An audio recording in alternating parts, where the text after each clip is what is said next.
Section 1. You will hear a conversation between a student looking for a host family and a housing advisor.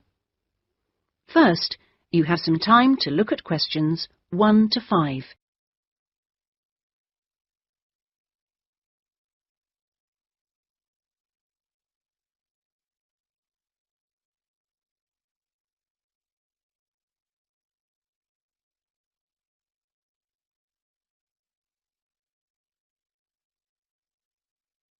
You will see that there is an example which has been done for you.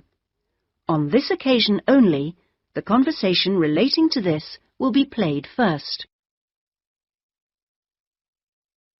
Good morning. How can I help you? Good morning. I understand you help fix up students with host families. That's right. Are you interested in... Yes. Well, please sit down and I'll just take a few details. Thank you. Right. Now, what name is it? Jenny Chan. Can you spell that, please? Yes. Jenny-Chan.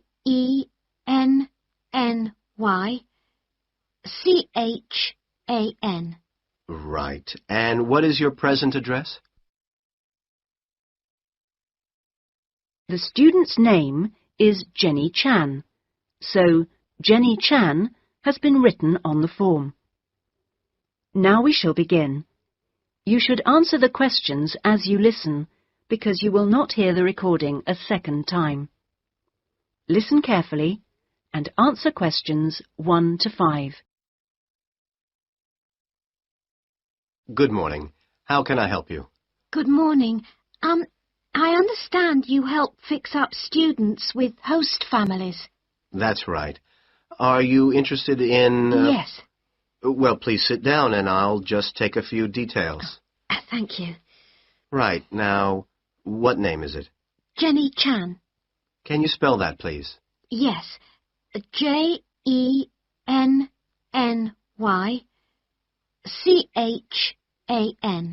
Right. And what is your present address? Seaview Guest House, 14 Hill Road. Okay.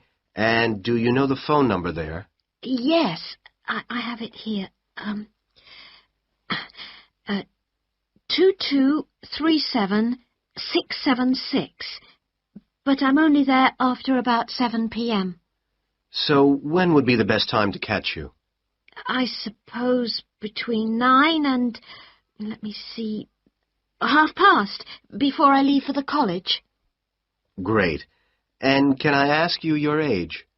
I've just had my 19th birthday. And how long would you want to stay with the host family? I'm planning on staying a year, but at the moment I'm definitely here for 4 months only. I have to get an extension to my permit. You're working on it? Fine. And what will be your occupation while you're in the UK? Studying English? And what would you say your level of English is? Good, I think. I'd like to say advanced, but my written work is below the level of my spoken, so I suppose it's intermediate. Certainly your spoken English is advanced. Anyway, which area do you think you would prefer? Well, I'm studying right in the centre, but I'd really like to live in the northwest. That shouldn't be a great problem. We usually have lots of families up there. Before you hear the rest of the conversation, you have some time to look at questions 6 to 10.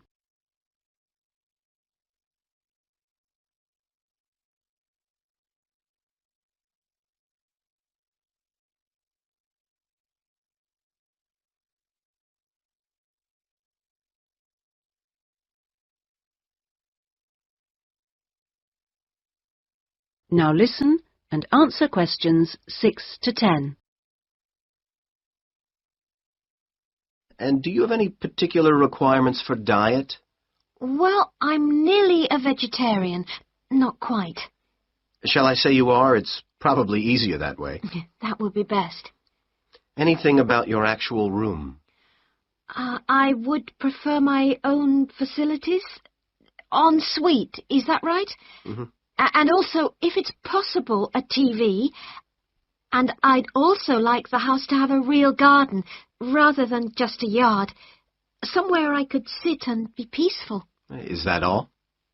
Well, I'm really serious about improving my English, so I'd prefer to be the only guest, if that's possible. No other guests. Yes, you get more practice that way. Anyway, obviously, all this is partly dependent on how much you're willing to pay. What did you have in mind? I was thinking in terms of about £60 to £80 a week, but I'd go up to 100 if it was something special. Well, I don't think we'd have any problems finding something for you. Oh, good. And when would you want it for? I'd like to move in approximately 2 weeks. Let me see, it's the 10th today, so if we go for the Monday, it's the 23rd of March. Yes. Right. Good, and if I could ask one last question. That is the end of section 1. You now have half a minute to check your answers.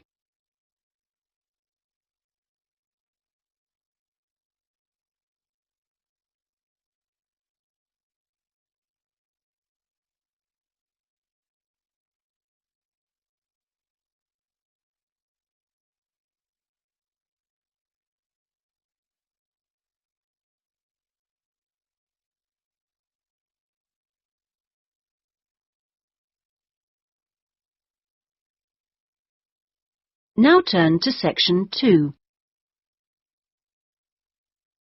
Section 2. You will hear a speech by an official at a meeting of a local football club at the start of a new football season. First, you have some time to look at questions 11 to 17.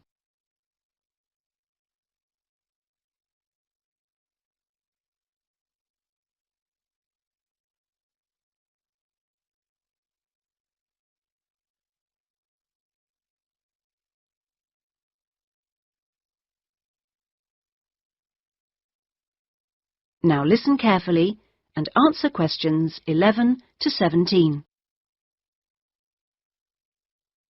Good evening, everyone, and thank you for coming to the soccer club meeting.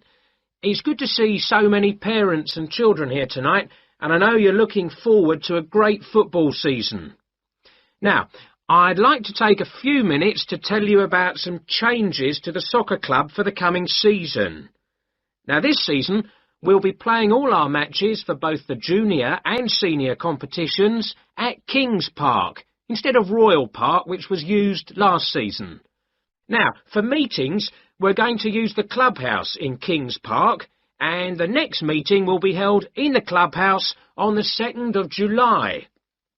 As usual, we hope to begin the season with a picnic next Saturday at the clubhouse. Please try and come to the picnic, as it's always good fun. The last week of the season, we usually have a dinner and presentation of prizes to the players, and more information about this will be given to you later in the season. This season, we have more teams than ever. We hope to have 10 teams instead of 5 in the junior competition, and they will play on Saturday mornings beginning at 8:30 a.m. Training sessions will be held in Kings Park on Wednesday afternoons for the juniors, and they will be wearing red shirts again this year. In the senior competition, there will be 4 teams, same as last year, and their games will be played on Saturday afternoons, starting at 2:30. It will be at a 2 o'clock start, and the training session for seniors is planned for Sunday afternoons. Before you hear the rest of the speech, you have some time to look at questions 18 to 20.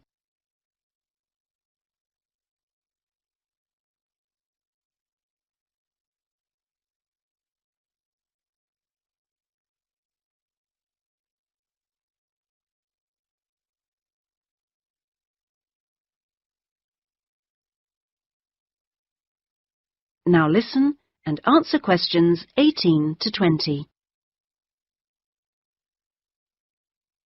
Now, I'd like to introduce you to the new committee for the soccer club for this season. Firstly, let me welcome Robert Young, the new president, who will manage the meetings for the next 2 years. Robert's son has been playing football with the club for over 5 years now, and many thanks to Robert for taking on the job of president.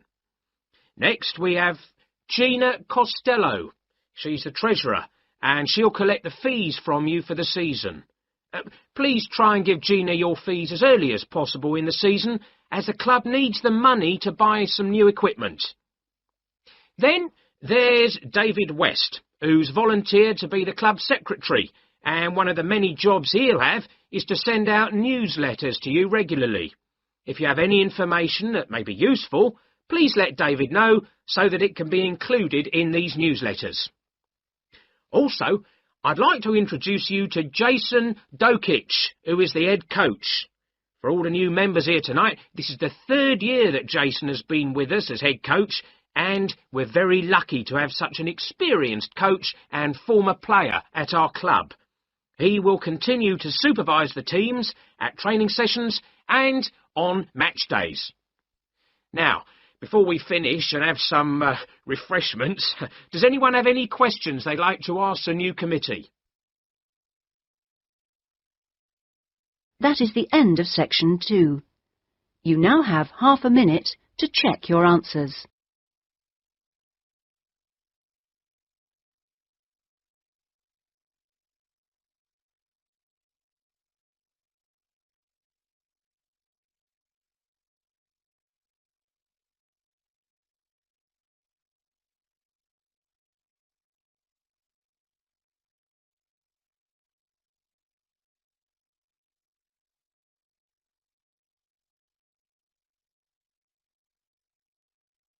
Now turn to section 3. Section 3. You will hear a tutor and 2 students discussing a business case study.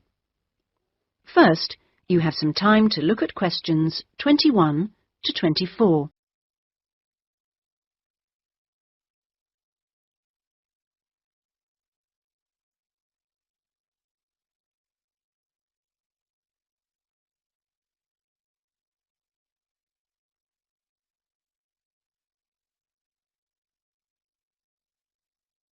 Now listen carefully and answer questions 21 to 24.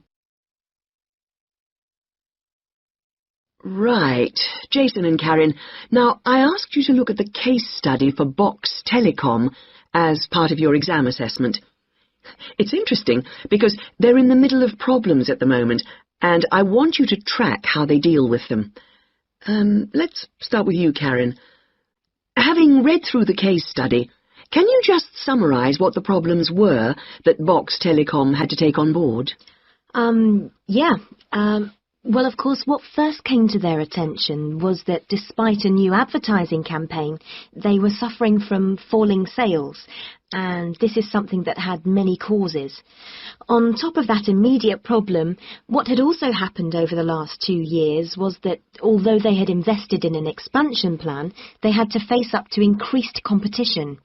And before they had a chance to get to grips with the effects of that, they were stalled by a strike, and it was just when they were thinking about making a colossal investment in new machinery for their plants.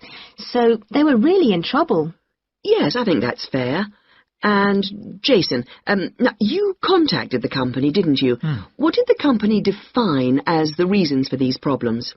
Well, I think they've hit on the right things. It would be easy to say they had invested too heavily or at the wrong time, but in fact the signs were good, and what they were set back by was high interest rates. At the same time, their longer-term problems, which were affecting their market share, were eventually credited to poor training, and having looked at the details in their last report, I think that's right. Before you hear the rest of the discussion, you have some time to look at questions 25 to 30.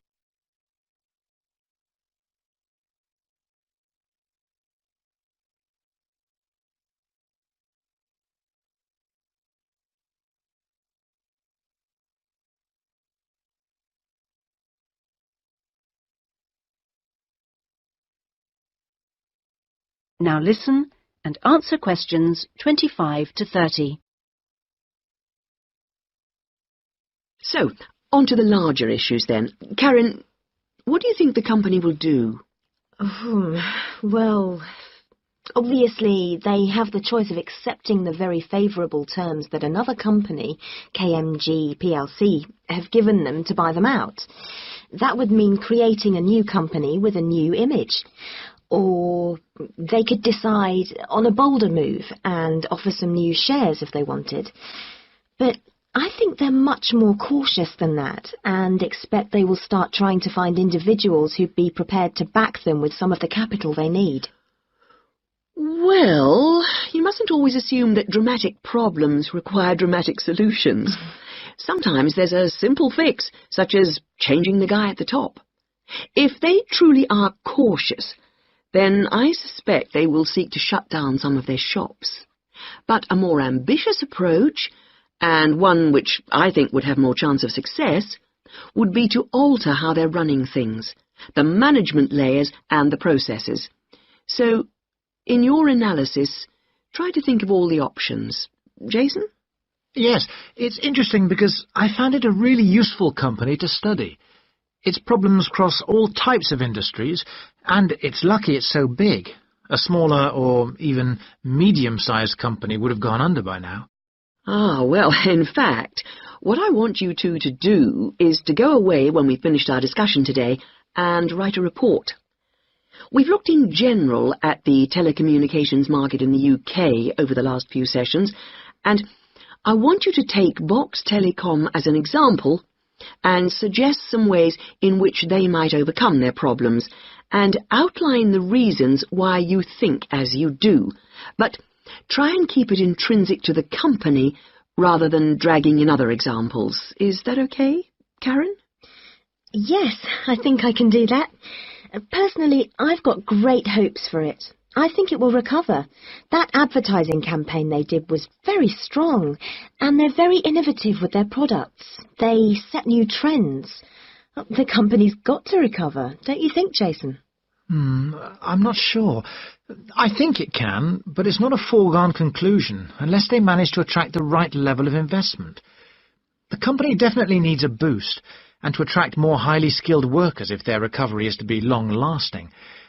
When I was talking to the marketing manager, he said to me that he thinks the company had got a great management team. But he would say that, wouldn't he?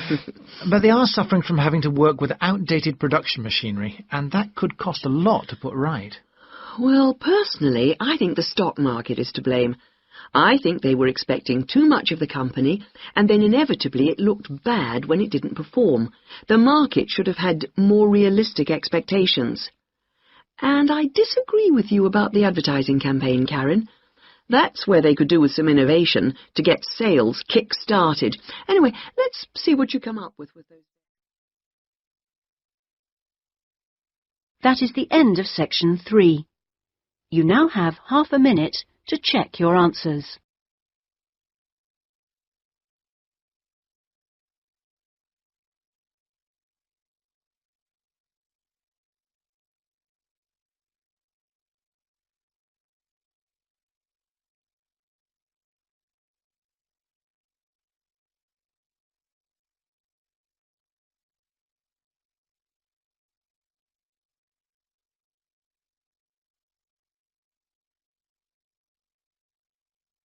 Now turn to section 4. Section 4. You will hear a university librarian giving a talk to new students. First, you have some time to look at questions 31 to 40.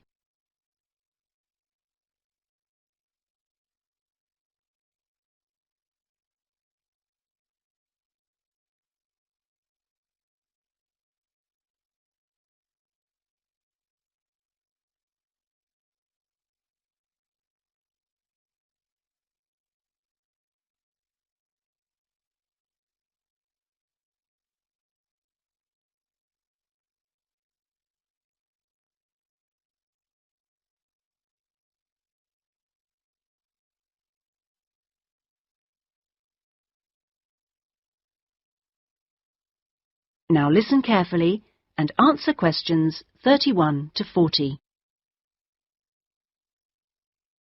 Okay, are you all settled? Well, first of all, welcome to Cardiff University. I'm here to explain what we can offer you. Now, as a new student at the university, you will probably need some sort of guidance to help you to use the library effectively to study and research. Some of you have asked about a guided tour, but we find this rather muddles people. So, in this first week, we run a series of talks which focus on different aspects of the library and its resources. You'll also find that to get the most out of the library, you really do need to be computer literate. And so all this term we run small classes which will bring you up to speed on how to access the computer-loaded information. Okay, now let me give you an outline of what's available to you. You'll find that the computers are increasingly used as a research tool. Many students do most of their research on the internet, and the library computers are permanently online. Having found what you need, you'll find you can readily save texts on your personal computer space to print off when you need. You might think that it is the fastest way to get information, but the links can be slow. Clearly, you can find lots on there, but much of it is useless information, as it is from highly debatable sources, so be critical. You'll also find that the library has loaded several CD-ROMs onto the computers from specialist reference sources, such as the MLA. It means we can expand what we offer you at very little extra cost and saves us having to invest in more and more books. The CD-ROMs contain exactly the same information as the reference books, as the two are updated together. Now, most of you will need to refer to journal articles in your work, and you'll find you can also access these online, and we encourage you to do so. Clearly, some of you will find the printed version more accessible as it sits on the shelves, but I'm afraid the intention is to phase these out eventually. However, you will still be able to print off a version of the text rather than photocopying the journal pages. So you must get used to working online. Naturally, we do still have the full range of classic reference books, additional to the CD-ROMs for you to use, and there are several copies of each one. This is because some of you may prefer to borrow a book rather than sit in the library. There is a restricted loan time on these, so that they are not missing from the shelves for too long. Although there is a section manager for each part of the library, they are very busy, and so if you do get stuck looking for things, you should ask the relevant cataloguing assistant. As your training supervisor, I just oversee your induction and will not be around after this initial week.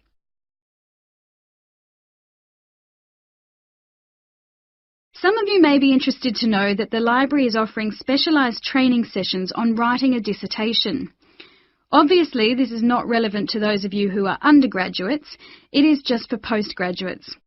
Your department will discuss the planning stage of the dissertation, i.e. what you're going to do with you, and we will focus on the structure of it.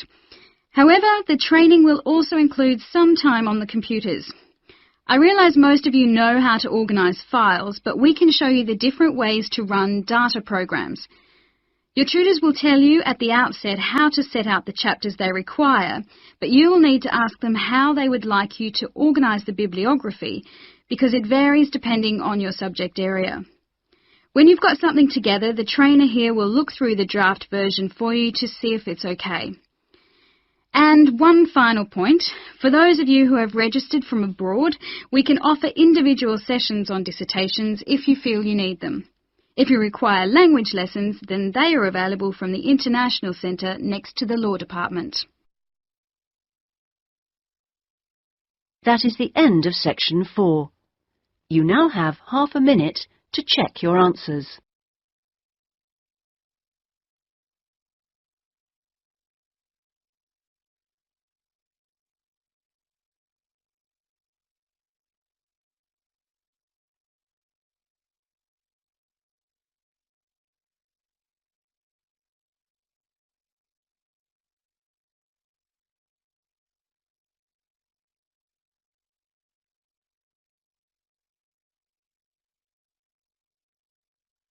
That is the end of the listening test.